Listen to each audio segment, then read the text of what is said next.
আসসালামু আলাইকুম প্রিয় দর্শক, আমি শুরুতেই আপনাদের কয়েকটা হিন্দি মুভির নাম বলতে চাই।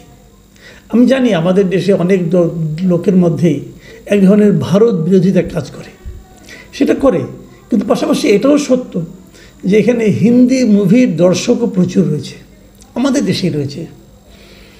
এখানে নেটফ্লিক্স অথবা অ্যামাজন প্রাইম এগুলোতে হিন্দি মুভির দর্শকই বেশি। আমি কয়েকটা মুভির নাম বলি। প্রথম যে মুভিটা বলবো সেটা 2003 সালের মুভি, নাম হলো LOC কার্গিল। এরপরে মুভি রাজি, এটা 2018 মুভি। তারপরে উরি দ্য সার্জিক্যাল স্ট্রাইক, এটা 2019-এর মুভি। এরপর 2021 সালের মুভি শেরশাহ, এবং 2021 সালে আরও একটা movie Bhuj the pride of India. যারা মুভি দেখেন তারা নিশ্চয়ই বুঝতে পারছেন এই মুভিগুলোর নাম আমি কেন বললাম। এগুলো বললাম এ কারণে যে এ প্রত্যেকটা মুভি যুদ্ধকে কেন্দ্র করে, এবং সেই যুদ্ধটা কার সঙ্গে, যেহেতু হিন্দি মুভি বুঝতেই পারছেন ভারতের একটা পার্ট এখানে আছে, আর অপরদিকে আছে অবধারিতভাবেই পাকিস্তান।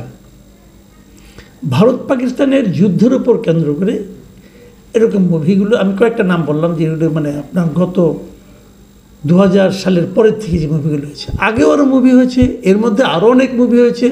তো মোটামুটি আলোচিত আমি কয়েকটা নাম বললাম, এই মুভিগুলো মোটামুটি পরিচিত। এবং এই প্রত্যেকটা মুভি যদি আপনারা দেখে থাকেন, তবে যে কটাই দেখে থাকেন না কেন, প্রত্যেকটাতেই দেখবেন যে ভারতীয় সৈন্যদের কি বীরত্বপূর্ণ ঘটনা এবং তাদের যে জয় জয়কার, তারা কিভাবে অসাধ্য সাধন করছে একজন দুজন লোক মিলে, এই প্রত্যেকটা মুভিতে সেই বিষয়গুলোকে তুলে আনা হয়েছে। দেশপ্রেম জাগ্রত করা হয়েছে এবং বোঝানো হয়েছে যে ভারতীয় সৈন্যরা কত অপরাজেয় এবং কিভাবে তারা মানে বিদেশের, বিশেষ করে পাকিস্তানের মাটিতে ঢুকে তাদেরকে অ্যাটাক করে চলে আসে এবং বিজয়ী হয়। সবগুলোতে তাদের এই বীরত্ব গাথাই কিন্তু দেখানো হয়েছে। কিন্তু বাস্তবিক আসলে তাই। এই প্রশ্নটা এখন আমি করলাম এই কারণে যে আজকে যখন এইটা ভিডিওটা আমি করছি, তখন আপনারা সবাই জানেন যে ভারত পাকিস্তানে কিন্তু যুদ্ধ বেসিক্যালি শুরু হয়েছে। এই যুদ্ধ কতটুকু ভয়াবহ রূপ ধারণ করবে, শেষ পর্যন্ত এই যুদ্ধে কে জিতবে কে হারবে, এগুলো বলা বড় কঠিন। তার চেয়ে বড় কথা, এখনকার যুদ্ধ তো আর আগের মতো হয় না। আগে যেমন যুদ্ধ হতো, দুই দল ঘোড়া নিয়ে সৈন্য সামন্ত নিয়ে হাজির হতো, হয়ে যে যুদ্ধে হারতো তার রাজ্য যেত, জীবন যেত, অনেক কিছু হতো।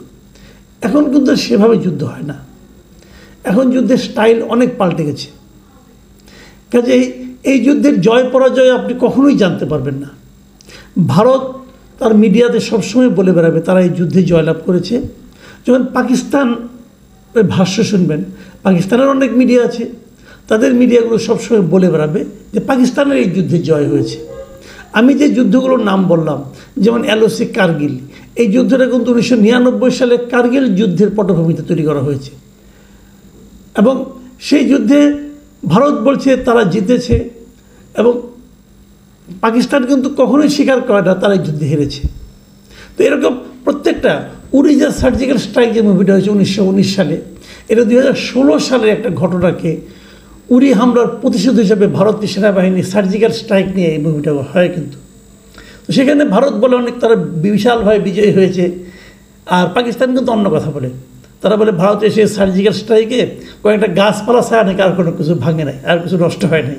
কাজে এর রেজাল্ট আপনি কখনই পাবেন না, এটা পৃথিবীর কেউই পায় না। এখন যে যুদ্ধ চলছে রাশিয়া এবং ইউক্রেনের, ওখানেও আপনি যোগাযোগ করে দেখেন ইউক্রেন কিন্তু কখনো স্বীকার করবে না তারা যুদ্ধে হারছে কিংবা জিতছে, এটাই নিয়ম। কিন্তু যুদ্ধে ক্ষতিগ্রস্ত হয় কারা?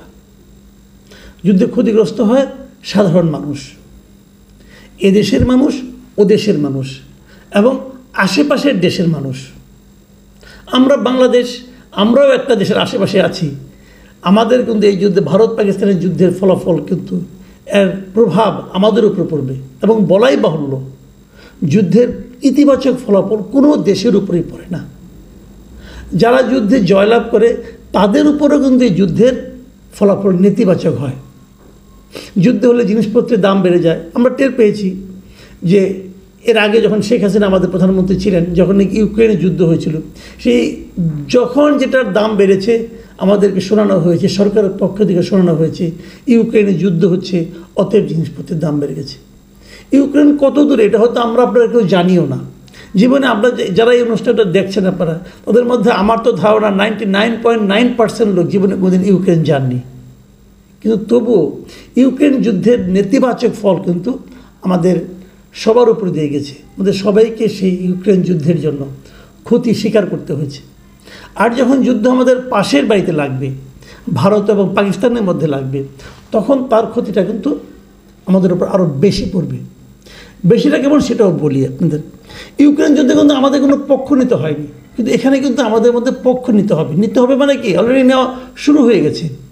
আপনি আলাপ করে দেখবেন এখন যে অবস্থা, এখন বাংলাদেশে যে রাজনৈতিক বাস্তবতা বিরাজ করছে, এখন তো কারোর পক্ষে ভারতের পক্ষ নেওয়া সম্ভবই না।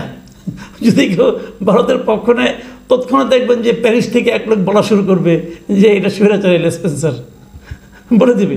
কোনো পক্ষ মানে মৌখিকভাবে যে আপনি পক্ষ নেবেন, আপনি তাও পারবেন না। তো আপনি যদি আপনি পাকিস্তানের পক্ষ নেন, যদি পাকিস্তান হেরে যায় যুদ্ধে, অথবা যদি নাও হারে, তাও কিন্তু আপনি ভারতের বিরাট ভাজন হবেন। তো আপনি যাবেন কোন দিকে? আপনি যাওয়ার কোনো সুযোগ নেই। আলটিমেটলি ক্ষতি আপনার হবেই হবে।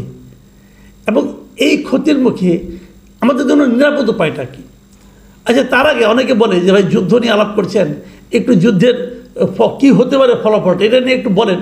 হ্যাঁ, আমি একটা ছোট্ট একটা হিসাব দিই। ফলাফল আমি জানি না কী হবে, এটা পৃথিবীর কোনো জ্যোতিষী বলতে পারবে না। যদি জ্যোতিষরা বলতেই পারতো, তাহলে সবাই যুদ্ধ শুরুর আগে জ্যোতিষের শরণাপন্ন হতো। যদি দেখতো যে হেরে যাবে, তাহলে তো যুদ্ধে তারা অংশই নিত না। আমি আপনাদের একটা হিসেব দিই যে কোন দেশের কী আছে।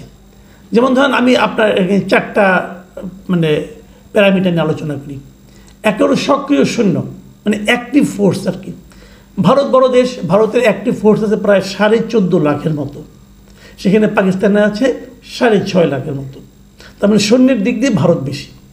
ট্যাঙ্ক আছে, ভারতের ট্যাঙ্ক আছে 4,700, আর পাকিস্তানের ট্যাঙ্ক আছে 3,700।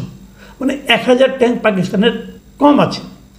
ফাইটার জেট আছে ভারতের 570, আর পাকিস্তানের আছে 350। সেক্ষেত্রে পুরো 220টা ফাইটার জেট কিন্তু পাকিস্তানের কম আছে। সবচেয়ে ভয়ঙ্কর যে তথ্যটা, সেটা হলো পরমাণু অস্ত্র। এই দুটো দেশেরই পারমাণবিক অস্ত্র আছে, এবং এই পারমাণবিক অস্ত্রের সংখ্যা কিন্তু আবার ভারতের চেয়ে পাকিস্তানের বেশি। ধারণা করা হয় ভারতের কাছে পারমাণবিক অস্ত্র আছে 160 থেকে 170টা, আর পাকিস্তানের কাছে আছে 165 থেকে 175টা। এখন এই 175টা পারমাণবিক অস্ত্র কিন্তু মারার দরকার নেই। যদি উভয় দেশের প্রতি 2-3টা করে পারমাণবিক অস্ত্র নিক্ষেপ করে, তাহলে মনে রাখবেন এর একটা ভয়াবহ পরিণতি হবে, এবং সেই ভয়াবহ পরিণতির শিকার কিন্তু আমাদেরও হতে হবে। কাজেই যুদ্ধ কখনোই ভালো কোনো ফল নিয়ে আসে না কোনো দেশের জন্যই। এই যুদ্ধ কী ফল নিয়ে আসবে আমরা জানি না, তবে এটুকু জানি সৈন্য সংখ্যা এগুলি কেবল হিসাবের হিসাব। মূল হিসাব আজকাল যুদ্ধটা হয় আকাশপথে। আকাশপথে কে কতটা শক্তিশালী সেটাই হলো গুরুত্বপূর্ণ। আবার বিমান থাকলেও কিন্তু হয় না। যেমন আমি আজকে একটা কার্টুনের মতো দেখলাম যে কালকে রাতে ভারত যখন বিমান হামলা করেছে পাকিস্তানের প্রায় 8টা জায়গায় তারা নাকি হামলা করেছে বলল, কেউ বলছে 9টা জায়গায়, আবার কেউ বলছে 6টা জায়গায়।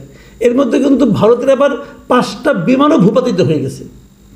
এখন 5টা বিমানের মধ্যে 3টা আবার রাফাল বিমান, অত্যাধুনিক বিমান, যেটা ফ্রান্স থেকে ভারত কিনেছিল কিছুদিন আগে। এবং এই যুদ্ধের এই যে যুদ্ধ হই যখন হচ্ছে, যুদ্ধ হবে ভাব, তখন আরও নাকি 26টা রাফাল বিমান তারা কেনার জন্য অর্ডার দিয়েছে। তো ব্যবসা বাণিজ্য হবে, যারা কিনবে তারা ব্যবসা বাণিজ্য করতে পারবে। তো এই বিমানগুলো আসছে। সেরকম রাফাল বিমান কিন্তু 3টা ভূপাতিত হয়ে গেছে বলে পাকিস্তান দাবি করেছে। আরও 2টো ভারতের বিমানকে ভূপাতিত করার খবর পাকিস্তান জানিয়েছে। তার মানে ভারতের 5টা বিমান চলে গেছে বলে পাকিস্তানের দাবি, এবং আন্তর্জাতিক 2-1টা সংস্থারও দাবি, মিডিয়ারও এই একই দাবি করেছে তারা। ভারত এটা নিয়ে কিছু বলে না, তো চুপচাপ। আপনার ভারতের মিডিয়াগুলো দেখবেন মনে হবে পাকিস্তান বুঝি দখলই হয়ে গেল। আবার পাকিস্তানের মিডিয়া দেখবেন ভারত গোত্তা খেয়ে পড়েছে, এটা তারা দেখাচ্ছে। একটা কার্টুন দেখলাম, সেখানে এই যে ভারতে একটা বিমান এরকম গোত্তা খেয়ে পড়ে আছে, ভেঙে পড়ে আছে। তো নিচে আবার একটা ক্যাপশন যে খালি বিমান থাকলে হয় না, এটা চালাতে জানতে হয়, এটা ব্যবহার করতে জানতে হয়। তো এই সমস্ত কিন্তু চলবে এখন, মিডিয়া যুদ্ধ চলতে থাকবে। এই মিডিয়া যুদ্ধের মাধ্যমে হয়তো কেউ সাময়িক আনন্দ পাবে, কেউ হয়তো সাময়িকভাবে একটু পিছিয়ে থাকবে, কিন্তু নেট ফলাফল হলো যুদ্ধ কখনো কোনো দেশের জন্যই শান্তি অথবা সমৃদ্ধি বয়ে আনে না। যারা যুদ্ধ করছে তাদের করতে দেন, কী করবেন, আপনি তো থামাতে পারবেন না। আমার অনুরোধ, এখানে আমার আপনার পক্ষ নিয়ে কোনো লাভ নাই। আমি আপনি বরং চেষ্টা করেন, দোয়া করেন আল্লাহর কাছে যাতে নাকি আমাদের কম ক্ষতির সম্মুখীন হতে হয়। তারপরে যুদ্ধের খবর সামনে আসতে থাকবে, আমরাও আপনাদের সঙ্গে শেয়ার করব। যুদ্ধ নিয়ে নানা ধরনের কথাবার্তা হবে, আগামীতে সেগুলো আমরা শেয়ার করব। ভালো থাকবেন আপনারা, এখন এ পর্যন্তই। আল্লাহ হাফেজ।